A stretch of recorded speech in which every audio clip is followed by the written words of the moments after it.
আমি প্রত্যেক প্রবাসীর বোর উদ্দেশ্য নিয়ে আমি কথাটা বলতে আছি।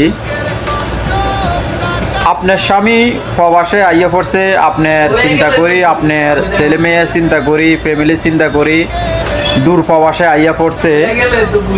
আপনার জন্য যখন আপনার স্বামীর টাকা দিয়ে আপনারা অপচার করবেন না, ঘন ঘন মার্কেটে যাবেন না, ঘন ঘন হাসপাতালে যাবেন না। কেননা হাসপাতালে যাইলে আপনার সুস্থ, যদি শুনে আপনার জামাই বিদেশ, আপনাকে এমন অসুস্থ করব, আপনার স্বামীর পুরো বছরের কামাই এ ডাক্তার হারামজাদা খাই লেগো।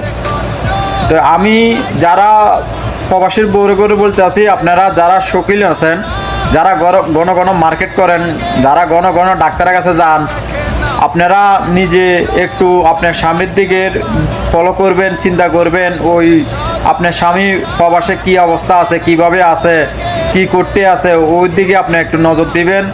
জানি আপনারা খরচা আছে, এটা জানি আপনারা একটু রায়বান্দি খরচা করবেন। কেননা প্রবাস সারা বছর পুরুষের জন্য না। একটা পুরুষ তার স্ত্রীকে সবথেকে বেশি ভালোবাসে, স্ত্রীকে। এই মায়া সারি টাকার পিছনে দৌড়া, তো টাকার পিছনে দৌড়া, আপনারাও আপনাদের স্বামীর পিছনে দৌড়াবেন। আপনারা স্বামীর দিকে ফলো করবেন, খেয়াল করবেন, কষ্ট ভাগ করে নেবেন, শেয়ার করে নেবেন, টাকা অপচয় করবেন না। আপনারা বউ বাচ্চা ছেলে মেয়ে লইয়া আপনারা সুন্দরভাবে খান, সুন্দরভাবে থাকেন। তারপরে যে স্বামী আছে প্রবাসে, দূর প্রবাসে আছে, ওকে আনন্দ দেন, মজা নেন, ওর থেকে হাসি খুশি কথা বলেন।